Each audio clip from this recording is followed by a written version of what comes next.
And there's one last thing I want to do with these cards. Now, any four of a kind, before I begin, any four of a kind can be named. If people want to use a different one, or so you want to use the kings again, and they go, you know what, let's use the queens. We want to use all of them. Okay, I'm like, okay, we'll use the queens. All the high up card royalty. Forget the jacks, we don't need them. No, I'm kidding. Hashtag Jack Squad. I love the jacks. Anyways, let's say we're going to use the queens for this particular effect. And we go through the cards, and we see the queen diamonds right here. That's the first queen. We show the second queen, queen of hearts. That is the second one. And queen of spades right here. And then the final one, queen of clubs right there. And again, no queens amongst the top. Just that forgettable jack. I'm kidding. Turn the cards on over. And if we just wait a moment, it's been a moment, we can actually turn over and show all four queens like that. And that's pretty amazing. But I actually want to take it a step further and make it even more amazing if I can. So what we're going to do is we're going to get the queens. And again, do you have a favorite? And I ask them, and let's just say they say the queen of spades in this case. Okay, queen of spades is their favorite, so we'll use the queen of spades as the leader for this effect. So we got the queen of diamonds, queen of clubs, queen of hearts, and the queen of spades. And what we'll do is we'll get the queen of spades, the leader card goes right here, and then we'll set the other cards aside for the little queen piles. And then we will also set 3 cards to each pile to add to the little puzzle. This is a little magician's thing of the queens traveling to the leader right here. So for the first 3 cards, ace of hearts, 8 of hearts, jack of clubs, go right there. 2 of hearts, 9 of spades, 4 of spades, they go right here. 10 of clubs, 2 of clubs, ace of clubs, go right there. And then 10 of spades, 9 of hearts, ace of spades, they go right there. And I'll set the rest of the cards aside. We don't need to use them anymore. And what we'll do is we'll actually square up these cards right here as fair as I can and have a spectator actually sit on them to make sure there's no way I can get at those cards. So we have that in play, and so here we begin the wonderful dance. Maybe you could do it to song if you want, of the vanishing queens. And so for the first one, I go like so. I give it a little wave over the pack, and you can actually show that the first queen has gone just like that. The second one goes a little more interestingly. The first time, it actually goes like that. It goes like that. And then, believe it or not, queen just goes just like that. That's queen number 2 gone. Queen number 3, like the first one, I just give it a wave over it, and believe it or not, card just goes just like that. All 3 piles, and you can actually openly, and it's nothing to do with the deck box. I can openly show it's just an empty card box. Okay, yay. We can show every card, and not a single queen, nothing crazy about it. Audience can check everything, and the queens seem to have vanished. But lo and behold, if the spectator may lift up, and they can do it all themselves, your queen of spades packet has attracted the other queens. And so we all see, in addition to the queen of spades, the queen of diamonds, the queen of clubs, and the queen of hearts. I'm Dan. This would be my FISM act if I had to do one, with a lot of interesting takes on many classical card tricks. I thank you for your time. I think this is worth like and subscribe. And then we're going to jump into the final one, which is my Corona Aces, or something. I actually did call it Corona Aces because I was locked down. You gotta love it. So we have, we can use any 4 of a kind the spectator asks for. We could even do it with the 4s, the 2s, whichever, which makes this part of the routine crazy. So the spectator can name any 4 of kind if they want, or if they want to use the queens, they could. They could also use the aces. Let's just say, for sake of argument, they use the aces. If they decide to use the kings, then you just put everything back, shuffle it, cull out the kings, produce them on top, and then you're in the same position. Okay? So I offer options. And the Roadrunner cull is a great option. Thank you, Kotsia. Anyways, let's say they say the aces in this case, and so I set these cards back, and then I really ask the spectator to shuffle it, and these cards appear, it really is at random. And that's a true statement. So the cards are shuffled on up, they really are. And then we're going to get a 3-card break underneath, above the bottom cards of the deck. So 1, 2, 3. I just riffle off like a magazine with my thumb, so I can get the 3 cards. 1, 2, 3. Then get a break on it right here. And so now I've got a 3-card break above the bottom cards. And we're going to do a switch featured in the Dear Mr. Fantasy book by John Bannon and Ed Marlowe. It's a Visor switch with some John Bannon touches, or how John Bannon combined them. Anyways, so we show the 4 aces, okay? And we ask the spectator their favorite. They would say the ace of spades in most cases. Okay, and then we put it on top of the deck, or we would have it, we'd organize it out. The ace of spades is right there, the other cards are right there. We have 3-card break above the bottom of the deck, and then we use the thumb to push off the top card, which is the queen, and then we scoop up the aces. Okay, and we scoop them up onto the deck, and then we're going to do another display, but we're going to be switching out the cards as we do it. So it's on the table. So position check, we've got a break above the 3 cards from the bottom. We've got 4 aces. We scoop up the cards with the queen. Actually, not for contrast. Let's just say the 9. Just make it easier. And if there is enough contrast, like there is a queen, again, you could just swing cut it. But again, however you swing cut it, just maintain these 3 cards on the bottom. Okay? They're random cards, but you will help in the switch. So we scoop them on up. Okay? And then we immediately display all 4 aces. So we peel it off, and as we peel off the ace of hearts, we're taking the 3 cards from the bottom with it. So it looks like a single card, even though there's multiple cards behind it. It may look obvious. Danny, it's obvious. But if you do it in a swinging motion, ace of hearts, ace of clubs, then you got cover, and then multiple cards. And if you have it straight on like this, then no one's to judge you. John Armstrong made a big deal about this in his Cards in Glass, and it's just so great he's able to do it. But I'm using it in the context of a switch, so that makes it even more interesting. So ace of clubs, ace of hearts. I peel off 2 aces with the 3 cards behind it. Peel off a 3rd card, ace of diamonds, and this is where we do the interesting switch. So we peel off 3 aces, separated by a break, and then 3 random cards below it. I take the aces to the bottom. I leave the aces there as I peel off the last ace and then show it. And you can square everything up. And so it's an ace and then 3 random cards. So again, let's do that again. We've got the aces and they are on top. You could also do this as just an encore or closer. And it really is cool that it's impromptu. It's just all the little fine bits that make it so interesting. Riffle up to get a break above 3 cards. Okay, the aces could be on the table, let's say. And again, we got the break. You can even just spread and get the break however you want. You use a scoop to scoop up the cards. And after you scoop them up and squared up everything, we start peeling them off, showing ace of diamonds, ace of hearts, ace of clubs, peeling off 3 aces, maintaining that break right here.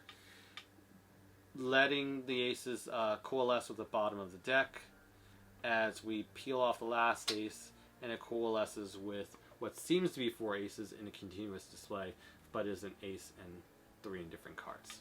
So in action, it looks like this in full action. Got to break below 3 cards.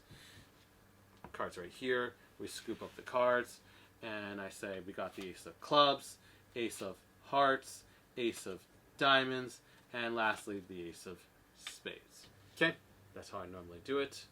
Set the deck right here for a moment. I take the ace of spades, I turn it up. This is in my dominant hand right here. I turn down the cards down as I peel off this ace right here. kind of risk kill it so I don't flash that these aren't aces. So, show it, peel it on up, it comes up, back up. I show the ace of spades, I can turn it down and up if you want. And then, this is where I should have done the performance, it looks much cleaner. I push all 3 cards, and the middle card is kind of hovering, just in between the top and bottom cards, gripped by the thumb on top and the fingers below. And I should just drop the middle card, and then drop the other cards. Where supposedly the aces, or the ace piles, you can even just say ace piles as a semi-true statement, so you don't have to feel like you're lying. And then we set them down, and now we've got the ace formation that magicians are so aware of, or well known for, let's say. McDonald aces. Oh, we're doing McDonald aces? Yay! Or whatever. We then do the same thing as we did before. Get a break above the bottom 3 cards, and this is the aces, so we go 1, 2, 3. We've got a break above the bottom cards of the deck, which is the aces right here. And then I say I'm going to add 3 cards to each one, and I'm going to mimic the same gesture every time. So when the gesture actually comes and we have to do it, it all looks the same. So I peel off 3 cards, 1 from the face right here, and I really just peel off 3 cards. 1, 2, 3. Okay, sorry. I'm so used to not doing in regular motion, not slow motion. So 1, 2, 3. Then I tap the cards. This helps for the action we're going to need to do later. Tap the cards, set them down. 1, 2, 3 cards, and I peel them off. Tap, set them down. And I set them sideways like this. Okay? 1, 2, 3. I peel off 3 cards. And then I set them down like this. Same as before, but we're doing a cheating action, or we're simulating it. Peel off, pick up the break on the bottom 3 cards, and so we transfer from here, the thumb and middle finger, holding that break, transfer it back to the regular pinky, and we're going to do one last peel, and our thumb takes the cards. 1, 2, 3. You could do it that way in a fancy manner, and then do the same action, leaving these random cards and getting the aces, like so, as you do the tap, and you've got the aces. Or you could do the same action as before, just tilt it a little bit down to prevent the flash. So 1, 2, 3. Okay, and I can give a tap, and then that's a switch for the aces. Okay, and I just set them right on top of the ace pile. Great. So now you've made the spectators assume, or rightfully assume, that normally these would be the ace piles, which there's not much else left. And then that this is the ace pile with 3 random cards that you switched in the aces for. How you make this even better is you could put these cards in a card box, but rather, or under a spectator's hand, but rather I just tell a spectator to sit on these cards. So I give them the packet, the ace of spades packet, show it, don't show these cards, and I just tell the spectator, sit on these cards, and they do. Boosh. These cards are out of play. I cannot get at them without the spectator knowing about it. You could even mention that in a casual statement. So now all you've got left, these cards aside, is these cards do a magical moment with. And so you just got to show the 4 cards as 3. Now there are endless amounts of ways of doing that, and I'm rushed for time, so I just decided to do a couple quick ideas on how to do it. Using the original Vector method, it took me a long while to figure out how to actually do it. You're actually using the glide, and this is how it actually looks. This is 4 cards, none of them which or in anywhere are a queen, but this is an interesting take. You would give it a wave over the cards, okay? Then you would glide back the bottom card, which they would assume is the queen, but isn't. Then you take the middle card, or the next card after, the second from the bottom, take it out, place it right there. This top card is a double. You want to square it before you pull it out, otherwise it'll break. And we have to work on setting it down. It won't be perfect, but we can misdirect with the last card. So we take this double right here with the forefinger right here, middle finger right here, and thumb on top, like so. And we just openly try to square it as much as we can as we deal it to the table openly. It might not be perfect, so then our hand can shade it as we do a gesture up here to misdirect, and then show real quick, by the quick actions, the last card is gone. So you can do that if you want. The other gesture I'm going to be using is a vanishing gesture, which I it's like a magician. I'm trying to go for the magician vibe of it. Take the top card to the bottom. The magicians would assume, oh, he's covering up the queen or whatever. I get it. I push it through my hand. And then, like, whatever sneaky thing they thought it was. And then I can show 3 cards. This could also be a great after display, or just a display in itself. And then I do a Escanio with the top and bottom cards. Middle's a double. And then I just drop the double after pinching it. Drop the double. Show this card face down. Turn this card over. Show it back to front. And then you've shown 3 cards, which is great. So you could actually just do it like this. In one phase, you could actually just do it like this. 3 cards, I'm not kidding. And it really is just the 7 of spades, 9 diamonds, and the 8 of diamonds. Queen's gone. So you can do it that way, or you can do it the Eddie Fector way, which is just a wave. Glide back the bottom card. Take the next card. You show 1. Then you take the double, turn it over, show 2. It takes practice to not have that double break, but you'll get over it, and you just cover it with misdirection if you want. I do the flick, and then show it's gone. And it's just 3 cards. So you've shown that 1 card has disappeared, and even if they see it, there's no queen there, which is odd for them. And it's like, I've been duped? Wait, what? But no one really realizes this. So again, you can just do this gesture if you want. 1 to 2 cards to the bottom. Doesn't even make a difference. Give it a spin. Push it through your hand if you want. And then you can show the card is gone. Or again, you can do this gesture. There's probably 1,000 ways you can do it. You're probably thinking of one that's better than these right now. So go for it. I'm encouraging it. Boom, gone. And then boom, gone. And after each one, after the first one, we set the second pile on top of the first. And then the third pile, however we vanish it. Let's just say we do it the Fector style. Fector did it all 3 times the same way. And again, if the cards aren't square, they're a little bit off. Square them before you pull it out. Crude joke, sorry. I should be more pure. And then pull it out, flick, and then show the last card. And then you can show all 3 cards have gone. Set these cards on top of these ones. Set this on top of the deck. And now you're clean to be able to spread it, and spectators have nothing to go back to. And you can show a clean state of all the cards. They can check it. There are no aces around anywhere. We're actually using the aces for this effect. I'm sorry if I said queens. I'm blanking. I am speaking faster than I'm thinking. But they see no aces anywhere. They can check it out. This is examinable, so if they want to check it out after, they could. They go from underneath their bum. They see the ace of spades, show the other cards, and they do. That is the other aces, like so. What a great ending. And it just, I always want to simulate that that motion when I saw it, or this action, when I saw it in World's Greatest Magic. And I'm just, after so many years, I'm so happy I could finally bring this before you. It may seem like another ace trick, but this is a great, great, powerful one. And it's enough. It's powerful enough to be featured in my FISM act. So let's say that. So with that said, I am wishing everyone a wonderful night. This is my full FISM act.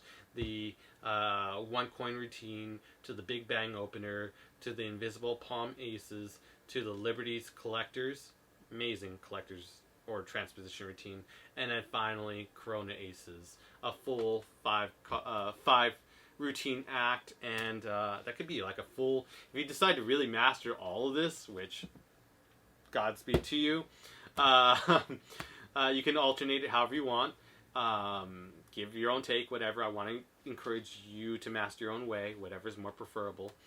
And you could actually probably take this as a full 15-minute act to the castle if you want, which is great. But regardless, I think there's some pieces you could take from it and just learn from it and really enjoy. All that said, I'm wishing everyone a wonderful day, or night. I'm filming this at night. Give the video a like and subscribe if you can. I think this FISM act is worth a like. I think so. And if you haven't checked out this video or this video yet, definitely check them out. And I will see you in the next one.